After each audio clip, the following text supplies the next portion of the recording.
Constitution of this state, Commission does not have the right to impose taxes.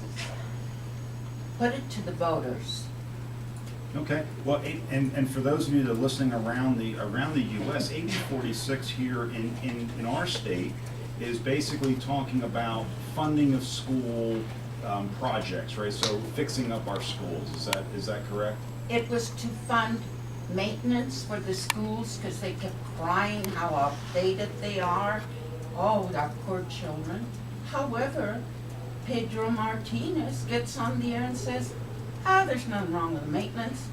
I just really wanted to buy school buses. Okay. Well, again, and you're right. We're doing less and less educating of our kids.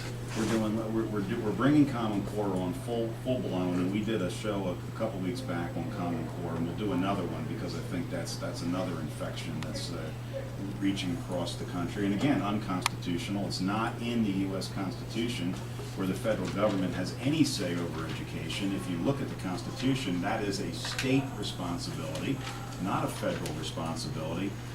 And so I'm glad as well that AB, was it 246, correct? 846. AB 46 was shot down for now. For now. But it may sneak back. And one of the things we were talking outside before we started the show, when I looked at that list of repairs, there's a school right down the street from where I live. It's about 3 or 4 years old at most. And they had a bid in there, they said they needed $300,000 of paint for the interior walls. And if you look at how small that school is, I'll tell you what, I can call that school up and say for 50 grand, me and my buddies will go and do it and save the taxpayers $250,000. It's a scam. All that stuff in there. Our schools are not crumbling here in this state.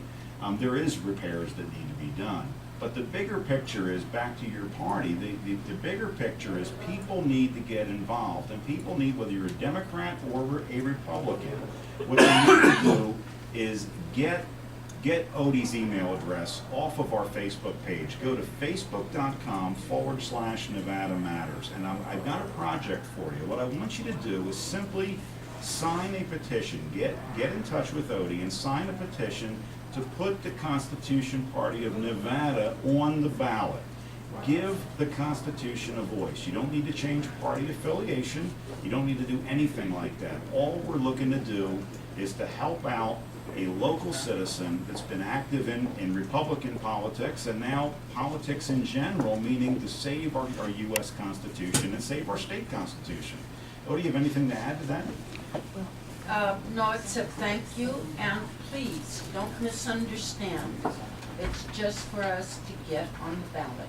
We will support anyone. I don't care whether they're Republicans, Libertarians, Constitutionalists, as long as they take an oath to uphold the Constitution, that they say no more bailouts, let's lower taxes, let's get government out of the way, let's downsize it.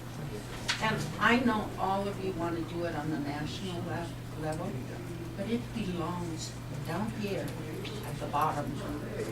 Here, start in Washoe County, then the state, come down here. This is where we're going to make the difference. Absolutely, ladies and gentlemen, and wherever you're listening from, listen to Odie's message. And it doesn't matter where you are within the sound of my voice, but the best impact we have, because we surround them, we are bigger than the government. And there's many of us out there, but we're all feeling the same pressure saying, have we lost it? Have we lost our Constitution? Have we forgotten about the founding principles? Have we forgotten about who we are and what it means to be free? And take action locally. Go to your local school board meetings. Go to your town council and your county meetings and stand up. And a party like this, the Constitution Party of the state of Nevada, is just one example of what each of us can be doing. But I try to bring people on the show that are people of action. And Odie, thank you, because you're a person of action. And there's not enough. And there's not explain to us what you see with kids today. I see that they're not learning what they're supposed to learn. They're not taught the Constitution. We don't even say the Pledge of Allegiance anymore. We're just going away and thinking, oh, children are being taught about Obamacare. I can't believe this. This is ridiculous. Come on, parents.